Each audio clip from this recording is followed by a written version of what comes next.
Hey, Brittany Flammer here. Welcome to my channel. Here on my channel, you find videos all about budgeting and money saving tips for you and your family. Today, I am so excited to share this video with you. I'm talking all about how our financial journey, how we went from $0 when we first got married to becoming millionaires, our journey to becoming millionaires, and how we did it. I am doing today's video live because I want to be able to answer questions for anyone that shows up. I want to be able to answer your questions. Also, when I film videos, I script them out, but then after I film them, I edit and I cut out so much information. So I wanted to be able to share and answer questions with you. I am also I've started getting more and more questions. So I'm going to start doing more live videos. Going to do at least one a month, more if the demand is there. So if you have any questions about this video, type them into the comments and I'll try to answer them. Or if you have any other questions not related to this, I will try to answer them in a future live. You can also email me if you're watching this after the video. You can email me or message me on Instagram. My contact info is in the description box down below. Now, I am using a microphone, so if I see there is, for whoever's here, if you want to let me know if you can hear me, that would be awesome. It shows that it's working, but I struggle with technology. So let me know that you can hear me. And I want to go ahead and get started. I've got a few slides prepared because I'm a super visual person and I want you to see some stuff because I don't want you just looking at my face. So here is so type a comment. Let me know if you can hear me because that would be great. And no one's typed comments, so I'm going to pull out the microphone. Okay. I hope you can hear me now. Let me make sure you can hear me. Okay. Here's our family. This is me and my husband and our 5 children.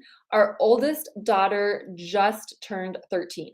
So we now have a teenager, and our youngest is 3, almost 4. So we have 5 kids, fairly close together. And here's a chart of our income for our first 15 years of marriage. Okay, great, Lauren, thanks. Here's a chart. This is our adjusted gross income. So I just looked at our tax returns. When we filed, this was our adjusted gross income. So this is before taxes were taken out. There were a few deductions, but this is what we made. This last year is not on the chart, but it would have been higher. It would have been up here closer to $60,000. So that just gives you kind of a baseline for what we have done, where we are in our life. We met and got married at the university when we were both in college. And so that's kind of where our financial journey started. We both come from large families and both of us were expected to pay for college ourselves. I knew as a little kid that I would have to pay for college. And my parents, we never had like an allowance, but whenever I had a job or whenever I earned money, I would donate 10%, and then 50% my parents required us to put into savings for like college, long-term savings, and then the rest we could spend. So I always grew up with the idea that I had to save for future.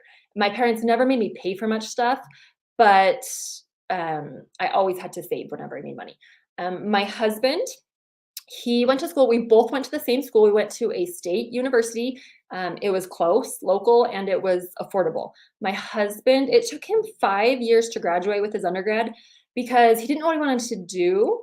But then also he was working. At one point, he worked full-time while he was going to school, but he always worked at least part-time. So he was working a lot of hours, and it took him a little bit longer to graduate, but he did it without debt because he was working. He was able to pay for it. He worked in construction. He hung sheetrock.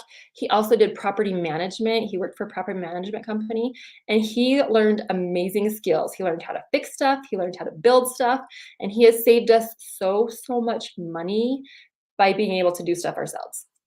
After he graduated, he taught for a year. He was over in Austria, and he was just a part-time English teacher there. So he didn't make a ton of money. He didn't have he didn't have any benefits or anything, but he was able to do a bunch of traveling, and he did save some money. Then he came back and did his master's at the same school where I was at, and he got a grant. And with the money he had saved, he was able to pay for his master's with no debt. I went to school, the same school. I had an academic scholarship. So my tuition was completely covered by my scholarship. I had to keep my GPA up um, in order to keep it, but my tuition was completely covered. But I had to cover all of my fees, books, all of my housing expenses on my own. And I worked in the summers and in high school. I had saved up a couple, 2 or 3,000, or maybe I had five. I might have had 4 or 5,000 dollars by the time I went to school to pay for all of those expenses. I did work while I was in school, but just very, very part time, just a few hours a week. I didn't earn a lot of money. I used up a lot of my savings, but I earned enough to pay for like food and stuff. Um, and I was able to graduate in 3 years because I was taking a lot of credit since I wasn't working very much. So, when we got married, my husband was done with school. He finished when we got married and was working full time, and I still had a year of school left. So, he was working, we were earning about $2,000 a month. We lived in a tiny, cheap apartment that was close to campus. We could have afforded a much nicer apartment, but we didn't want to waste money. All we did was sleep there. So we lived in a cheap apartment. We did not invest any money at this point, but we always donated 10%. And we always put money in savings. I opened up a money market, online money market account, and I opened up some online savings accounts, and we were putting money in there. If I were to go back, I would have started investing immediately, but we were just putting money away for down payment for a house, for travel, for whatever. We didn't know what we were going to use it for, but we always saved and then lived off of the rest of our money. So we never had to go into debt. We didn't have a huge budget, but we always saved some and we always lived within our means. Um, but we also wanted to travel. That was an important thing to both of us. So my husband speaks German. His undergrad was in teaching German and ESL. So the university asked him to supervise students studying abroad in Germany. So he was responsible for getting all the students there that were going to study abroad and just kind of keeping an eye on them, helping. He organized a few excursions for them and just was there to help if there were any problems. So he got paid to do that. He did not get paid very much, but he got paid enough to cover airline and housing. So we did this for 2 summers after we were married. We went to Germany. The first summer, I took German classes and we stayed in Germany and just traveled around the town where we lived. The second summer, we bought Eurail passes and we traveled all over Europe. So we had our housing in Germany with all the other students. It was like dorm housing, shared kitchens and everything. So it wasn't like ideal living situation, but it was great. We had a home base in Germany. We'd go for a couple days to a country, come back, see how the students were doing, go for a couple days, come back. So we traveled all over Europe. We did it as cheaply as possible. We had backpacks with us. We would take a couple days of clothes for change. We had our Eurail passes, so we had trains covered for free. We already had paid for our passes. So we would take early morning trains and come back late at night. So we didn't have to pay for any housing. When we did stay overnight places, we would stay at hostels. So it was the cheapest way we could stay. One time we just took sleeping bags, prepared to camp out on a park if we had to. But we were able to travel all over Europe and really didn't spend that much money. We would shop. We wouldn't eat out at restaurants very often. We would shop at grocery stores. We'd get bread and cheese and yogurt and fruit, stuff that we could eat on the go. So we didn't spend a lot of money, but we got to go all over Europe. We had amazing experiences. Probably our most memorable was in Romania, where we couldn't get our money, we didn't have cash and we couldn't get money from our ATM or our credit card.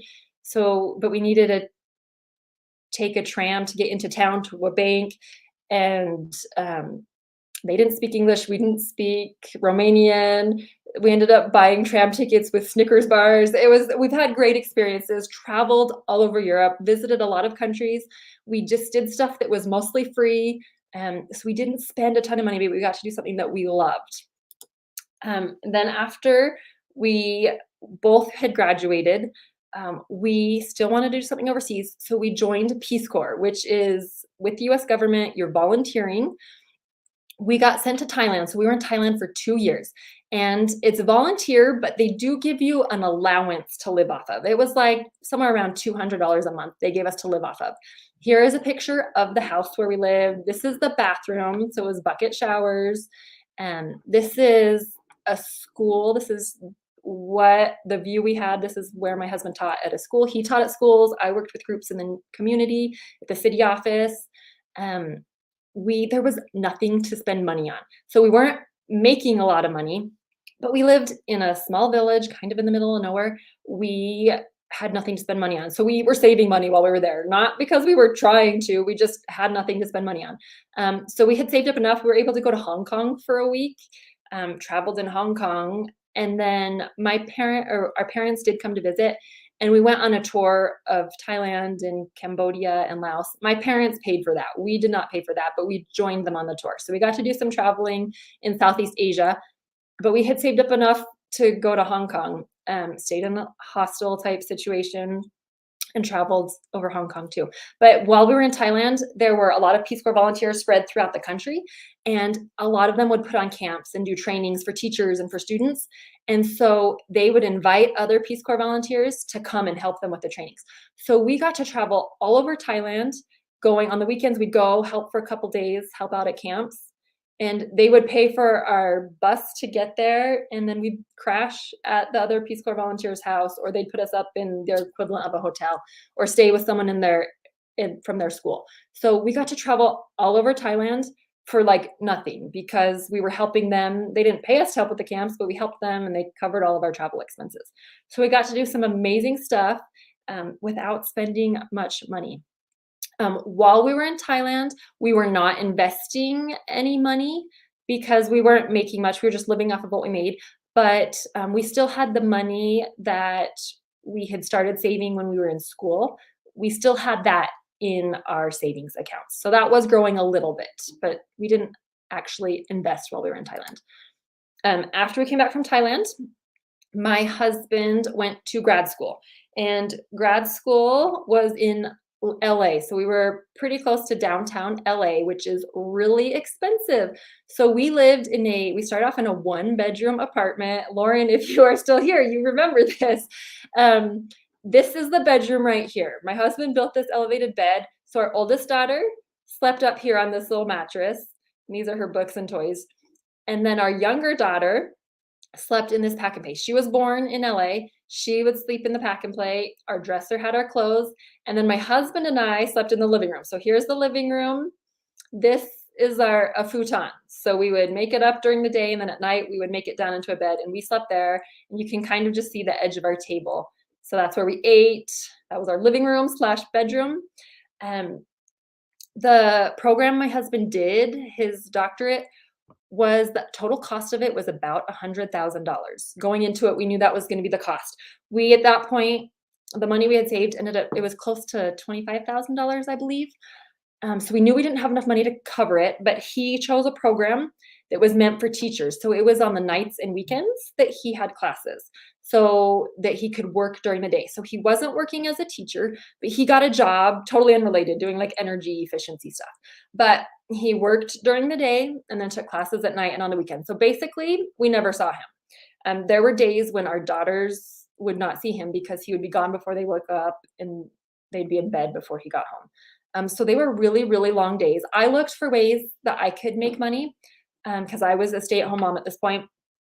And this was kind of before there was a lot of remote working, and online stuff wasn't as big. So I never found anything. Everything I looked at, it made more sense for me not to work, but to stay home with our kids and just try to be more frugal. Had we lived closer to family maybe, or could have done a swap with babysitting or something, then it might have made more sense for us to work. But it was better for me to just be at home and be really frugal than to work. So I did not work, but my husband was working full time. We got about $2,000 a month take-home pay to live off of. Our rent, I think it was $925 a month, which doesn't seem like that much now, but this was like 10 years ago, which was a lot for us at that point, for a 1-bedroom apartment that was totally ghetto, had lots of cockroaches. It was nasty. But, and I wanna say our food budget was like 150 a month for the 4 of us. But in LA, you could get produce really, really cheap. So we didn't spend money on anything other than, like, food. That's, like, what we had budget for. So we only had 1 car. My husband would bike to school. From our apartment, I could walk to a park, I could walk to campus, I could walk to the grocery store. Um, so we walked a lot and visited everything that was free around us.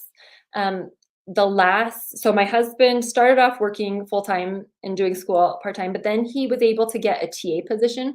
So he was able to teach undergrad classes, and he did that.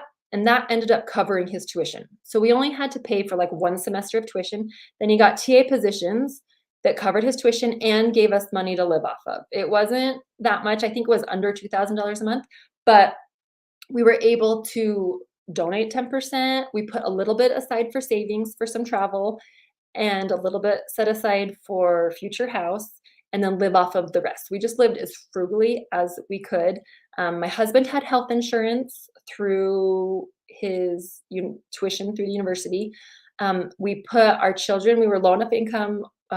They were on Medicaid, and we did WIC, which I absolutely hated, but it was so worth it for us. That made a huge difference. We were able to get a lot of staples that we needed through that. So we totally took advantage of that, used that, and was so grateful for it. Really glad that I don't have to do that now, but it was so useful at the time. So when he graduated, I'm like 8 months pregnant. We survived with no debt. We only ended up paying like $16,000 towards his tuition, and we had still saved some money throughout this, just a little bit every month, and it adds up. After school, he got a job for 1 year doing a fellowship teaching.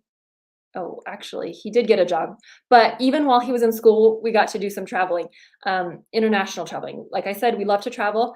Both of our parents ended up serving missions. So his parents went to Hungary, and what we did was we lived in Southern California and our family lived in Utah. So we drove home in the summer for a couple weeks. We drove home.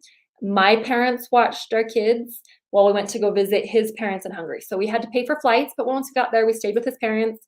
We had hardly spent any money after we got there, but we went around, traveled with them, had an awesome trip. And then a year or two later, my parents were in Ukraine. So we did the same thing. We drove back to Utah. His parents watched our kids while we went to visit my parents in Ukraine. Once again, we just paid for airfare and got to go see Ukraine. Those are maybe not the highest, most common destination, but it was what we could afford and we loved it. We had great experiences. We'd already been to Hungary, but we got to go back and see it with his parents. It was awesome. We've never probably would have gone to Ukraine on our own, but it was great. And it's what we could afford, and we got to do it. So it was awesome. And I didn't even feel guilty about having family watch our kids because we never lived close to family. They never babysat. So they watched them. It was good bonding with grandparents. It was awesome. So we got to do traveling. That's what we could afford while we were in school. So that's what we did while he was in school. Um, Yes, Teacher Kelly, we did get to visit Europe. It was awesome. I know most people, you think traveling Europe, it's kind of romanticized. What we did was not a romantic or romanticized at all, but it was awesome. We walked so much. And we would massage each other's legs at the end of the day because we were so tired from walking. But we had amazing experiences and we didn't pay a lot of money. We were there, we did what we could afford, we got to go all over. So it was awesome. We have amazing stories. So I'm so glad we did that. We have spent a lot of money on traveling in our life, but I have never regretted it because we've had great experiences. But after he graduated, my husband got a fellowship, a teaching position for 1 year. He taught at a university in Turkey. So we took, at this point, we had 3 kids.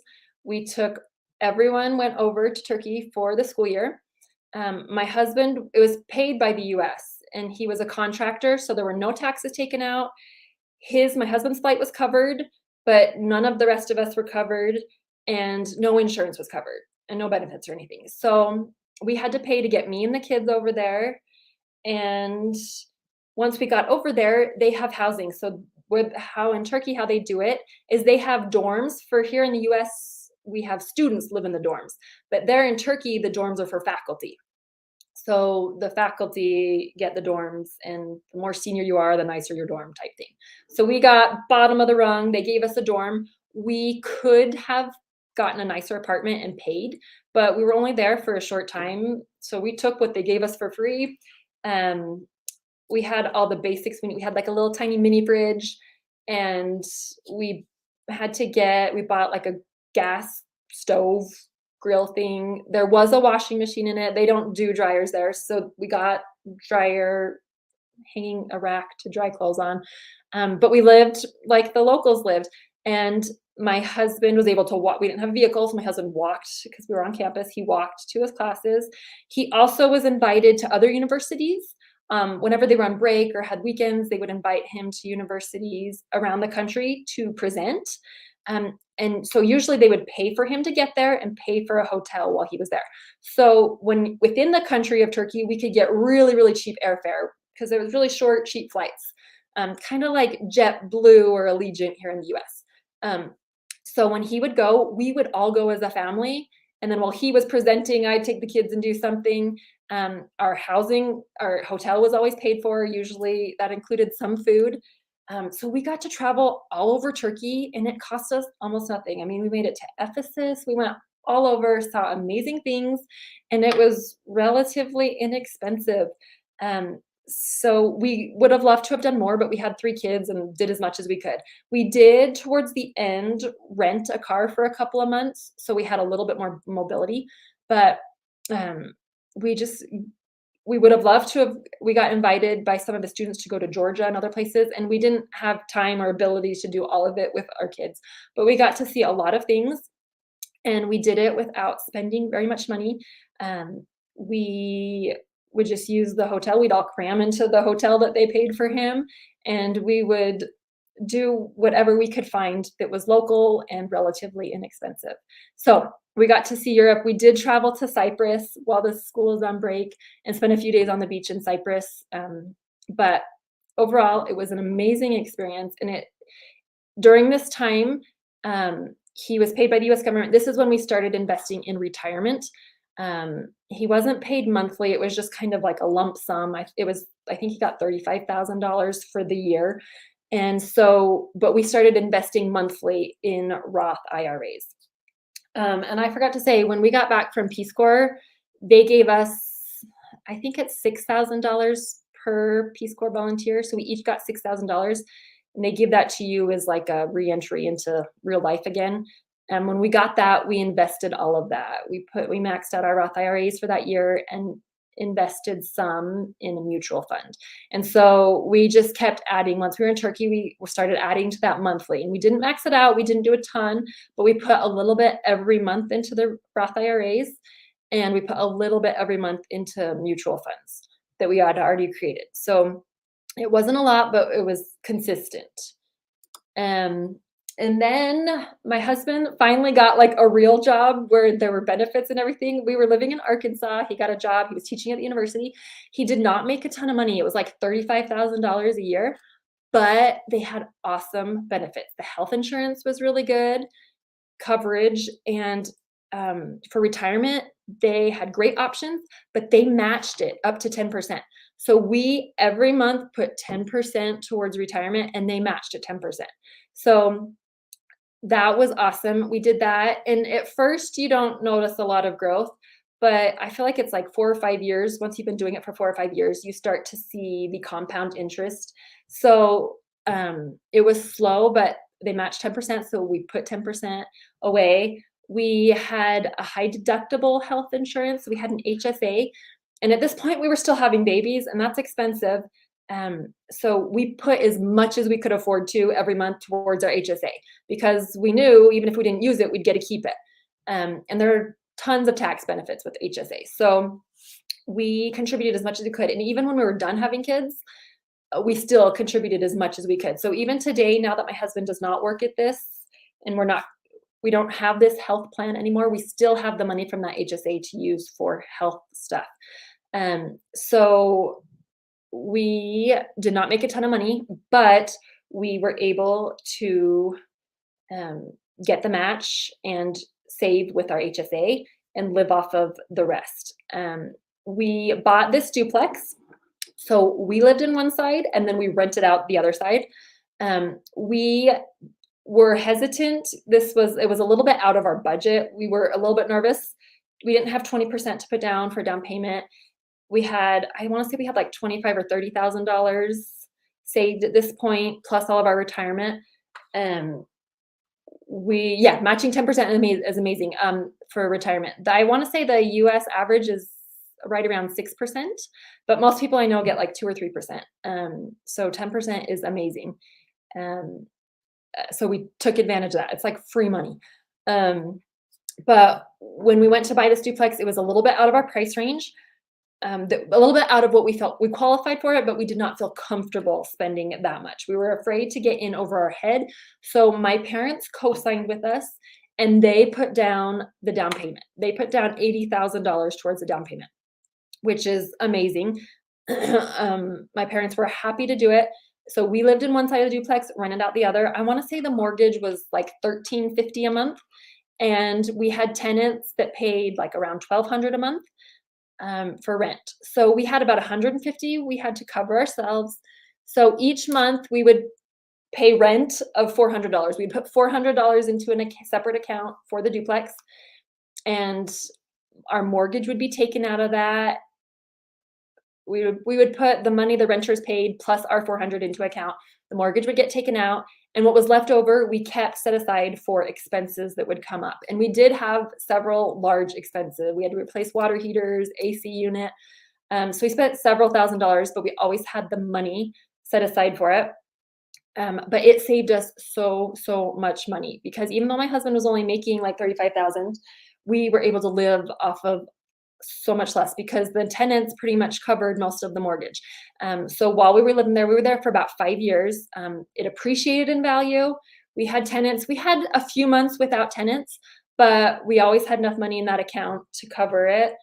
And then we did some updates on it. We did a lot of sweat equity. We replaced flooring. We painted. We built sheds. We did a lot of stuff for it. So it was a great experience. It was a lot of work, but it saved us so much money. It let us live in a really nice neighborhood, going to an awesome, amazing school that we would not have been able to afford otherwise. So if you are looking, that is a great way to live in something better than what you could afford on your own.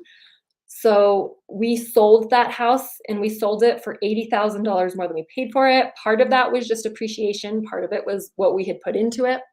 And when we sold it, my parents let us keep all the money that they had put towards it. So we got to keep that. They had put the $80,000 down payment. We earned an extra $80,000 from the sale price, and then all the equity that had accrued.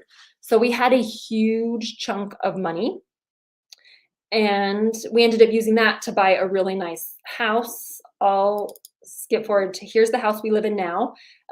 We moved to Utah to be closer to family, to help. My father-in-law has dementia, and just to be closer to family. So we were able to buy a large, beautiful home. When we bought it, it was worth $500,000, but we bought it without a realtor.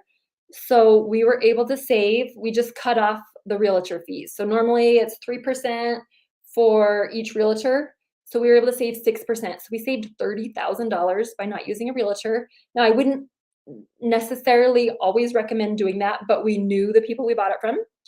And so it was a great experience. We were able to save a lot of money, and the house has appreciated a ton in value since we bought it.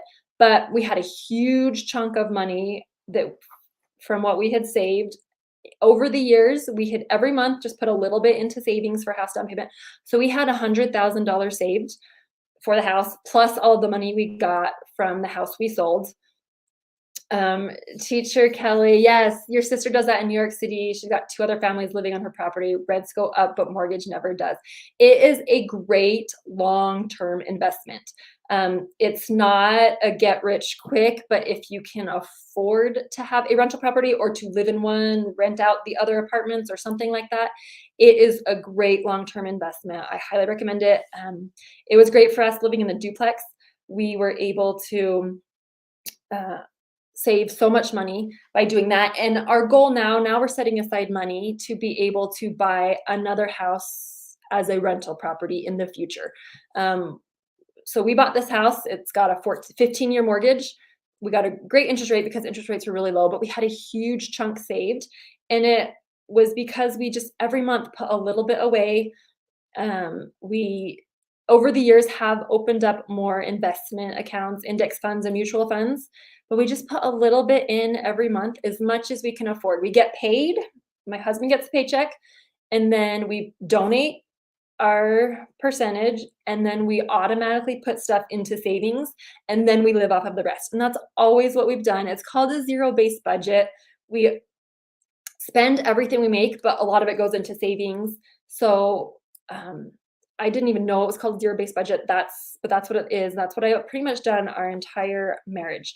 But we always live off of what we make, and we try to save as much as possible before we spend anything. Because if you wait and see how much you have left over at the end of the month, you will never, ever save anything. So we put money into savings first and then live off the rest. But let me go back right here. Even in the US, even with all 5 of our kids, we have done so many road trips. We haven't done as much international traveling since having kids, but we were in Arkansas, and every summer we would come home to Utah and visit for a couple weeks. But there are so many, it was a long drive, but we could add a few extra hours and make a detour. We stopped at national parks. If you've got a 4th grader, you can get into national parks for free the year you have a 4th grader. So we visited a lot of national parks between Arkansas and Utah. We would take different routes to get there. And we've always stay in Airbnbs because we can have a kitchen and bring our own food. So we try to do as much as possible without spending a lot. My husband, a couple times when he worked at the university, he would go to a couple of conferences every year, and they would pay to get him there and pay for his lodging. So he could fly there and then stay in a hotel. Or what we would usually do is we would drive there as a family, so all of the gas would be reimbursed, and then we would stay in an Airbnb. And usually we could get it for the same or less than a hotel. And so usually our travel and lodging expenses were totally covered by the university. And then he would go to his conference during the day, and I would take kids. So we went to DC and had an amazing time there. My husband was busy all day, every day, but I took the kids, did tons of things, and it didn't cost us much because the lodging and travel was covered. We went to St. Louis, which was not a work trip. I want to say, I think it was $350. We spent 5 days in St. Louis for $350 with our whole family because there is so much to do for free. So whenever we go to a city, we look at things we can do for free, and what deals we can find. So St. Louis is an awesome, awesome city to visit for free. Yes, DC, the museums are free. Once we got there, we spent money on our metro passes, and I think the metro was my kid's favorite thing in DC, was riding the metro. But you can do so much for free once you're there. DC is just more expensive to visit, to pay for lodging, but any city has options. But St. Louis is like, most of the stuff there is free. So we spent like hardly any money. We did pay to go up in the arch, but even with that, I think Groupon had a deal, so we didn't pay very much for that. But we just found cities that where my husband was going to be working, or we would find stuff that we could drive to and find an Airbnb and cook all of our own food. So we still have done a ton of trips with our kids here in the US for not very much money, because we do our own food, we don't eat out, we do the excursions that are free. We just went to San Diego over spring break, and we spent 1 day at Legoland, and we had a lot of fun, but it was like even with discounts, it was like $600 for a 1 day at Legoland for our whole family. The next day we spent $10 for parking at the beach and spent the entire day at the beach. And I want to say we had more fun at the beach, and it cost us $10. Like, there's so much you can do that doesn't cost a lot of money. So we always look for what's free whenever we go anywhere, or what's most affordable. And we always take our own food or prepare our own food while we're on vacation. So I said this was our financial journey to $1 million. Here we are not at 1 million yet. We're at, our net worth from last month was $805,000, but we've been married about 16 years, well, 17 now. But my husband didn't have his first real job until like 7 or 8 years ago. So we consistently, ever since we got married, we always donated 10% and we always put money into savings. Our goal's always been 20% to savings. Sometimes it's been more, sometimes it's less, and then we live off of the rest. And we have invested in Roth IRAs before we had any retirement with work. And we have invested in mutual funds and index funds, and we've never had a huge chunk of money to invest. It has always been small amounts every month, but it adds up. If I could go back, I would have started sooner. But are we counting our house in the million? Yeah, so net worth is everything you own minus everything you owe. So if you look here, our house is currently worth $677,000, and what we owe on it, so we subtract 136,000 because that's how much we owe on it. So that's included in there. And I track our net worth every month. I've always tracked it, but just the last couple of years, I've started tracking it in a spreadsheet. I wish I'd have started tracking it in a spreadsheet when I first started to see from our very beginning. Because it really is fun with investments. Once you have a few years of money being invested, it's really fun to see the growth of the compound interest there. And it makes it so fun to see the debt go down as you pay off your mortgage. But we've never had huge chunks of change to invest, but we just have done a little bit, as much as we could afford every month. And the sooner you start, the more it adds up. And most years we have gotten a tax refund. And whenever we do get a tax refund, we will usually take a little bit of it and spend on something for fun. And then the rest of it we invest or put towards retirement or invest.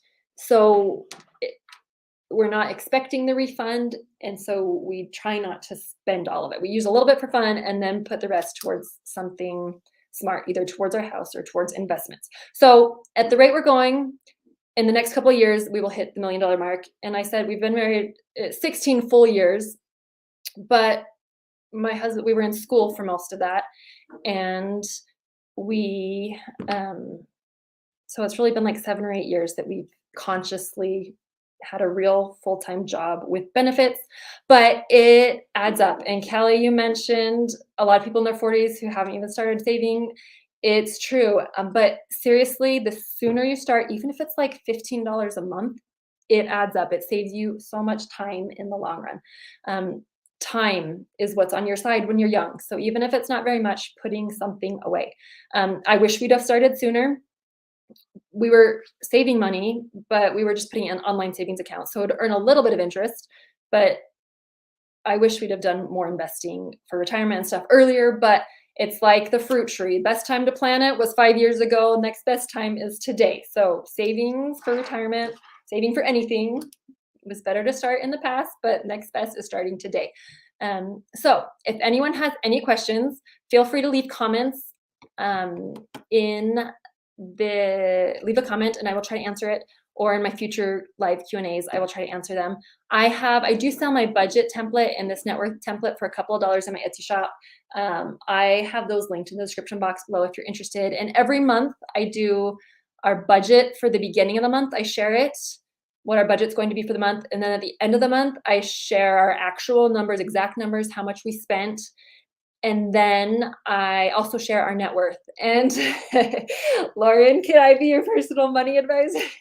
Yes. So actually, I am going through a course to be certified as a financial coach. And I have one client right now that I've been working with, and she has just been working to save money for a down payment for a house. And in like 3 or 4 months, she has saved $12,000. It's so awesome. So I am going to be doing financial coaching. So contact me if you are really interested. But any questions you have, leave in the comments. I will try to respond to them, or contact me through DM with Instagram or an email. Anyway, thank you so much. I will see you guys in the next video.